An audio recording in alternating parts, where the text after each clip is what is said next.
সালাম and welcome to নখদর্পণে। একটু আগে একটা ভিডিও বানিয়েছিলাম দুষ্টামি করে, যদিও আর এটা অ্যাকচুয়ালি বানাইতেছি যে সুন্দর করে বোঝানোর জন্য। তো ওখানেও বুঝাইছি, ভুল বোঝাই নাই, ওটাও ঠিক, কিন্তু ভাবলাম আরেকটু সুন্দর করে বোঝায়। এখানে এই যে a+b হোল কিউবের দুইটা সূত্র, একটা প্লাসের একটা মাইনাসের। প্লাসের সূত্র থাকলে সবগুলো প্লাস, আর যদি মাইনাস হয় তাহলে এই যে a³ এর কিন্তু প্লাসেই থাকবে, তারপরে -3a² plus 3ab² minus b³ minus কিন্তু b³ সবসময় কিন্তু প্লাস b³ হয়, তো এখানে নোটিস করবেন এখানে মাইনাস b³।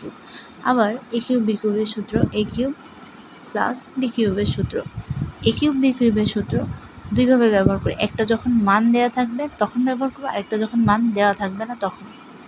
মান দেওয়া থাকলে তো আমরা জানি, যদি প্লাসে মান দেওয়া থাকে যে a+b এর মান 5, আমাকে যদি এখানে প্রশ্ন a³ প্লাস b³ থাকে, তাহলে আমাকে a³ প্লাস b³ এর মান a+bতেই থাকতে হবে। যদি a+bতে না থাকে, আমি এখানে দেওয়া আছে আমার ধরেন প্রশ্নে যে a+b, আর ওইখানে প্রশ্নে দেওয়া আছে যে a-b = 5।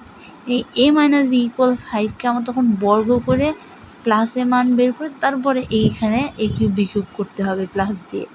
তার মানে আমি কি বুঝলাম, আমাকে প্লাস মান ছাড়া কখনোই আমি অঙ্ক করতে পারবো না। তাহলে a+b হোল কিউব, এখানে প্লাস থাকলে এখানে মাইনাস, এখানে প্লাস থাকলে এখানে মাইনাস, আবার বললাম ইন্টু 3ab a+b, এ গেল প্লাসে, মাইনাসে থাকলে a-b whole cube a³ - b³ same. এখানে যদি মাইনাস থাকে, এখানে মানটাও প্রশ্নে a-b আকারে থাকতে হবে, নাহলে অঙ্ক করতে পারবো না। a-b whole cube plus 3ab into a-b। বুঝে ওর অঙ্কে একটু কষ্ট হবে না, আমি অনেক কষ্ট করে শিখছি, তো বুঝি আপনাদের পেইনটা। আমার ম্যাথ একদম ভালো লাগে না, কিন্তু আমি জোর করে করি। আচ্ছা, এটা গেল। এই a³ b³ আরেকটা মান আছে, যদি আপনি উৎপাদক করতেছেন তখন তো কোনো মান থাকবে না, তখন আপনি কিভাবে অঙ্ক করবেন? উৎপাদকের রাশি ধরেন যে এরকম সাজানো থাকবে, আপনাকে a³ b³ ফর্ম করতে হবে। আপনি যদি সূত্র না জানেন, আপনি কিভাবে ফর্ম করবেন? সো এখন দেখেন, খেয়াল করেন একটু। ধরেন a³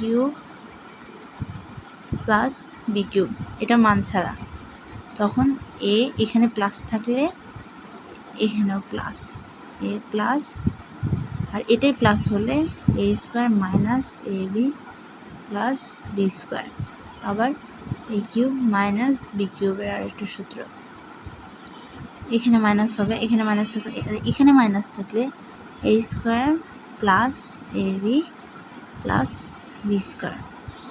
আরও সূত্র আছে, বাট এই যে সূত্রটা, তিনটা সূত্র, কিন্তু এই তিনটা সূত্র যদি আপনি সুন্দরভাবে মাথায় রাখতে পারেন, সুন্দর করে আমি যেভাবে বুঝাইলাম এটা বুঝতে পারেন, এই কথাগুলোর যদি গিলে হজম করতে পারেন, ইনশাআল্লাহ আল্লাহর রহমতে ম্যাথে কোনো প্রবলেম হয় না। আর আপনাকে অঙ্ক করতে হলে বর্গ শিখতে হবে, ঘন শিখতে হবে, তারপরে গিয়ে আপনি উৎপাদকে সুপার লেভেলে জাস্ট করবেন, তখন দেখবেন যে ইজিলি আপনার হয়ে যাইতেছে। So hope for the best of luck. ভালো করে পড়াশোনা করবেন, আমার মতো অলস হবেন না, তাহলেই কট। বাই।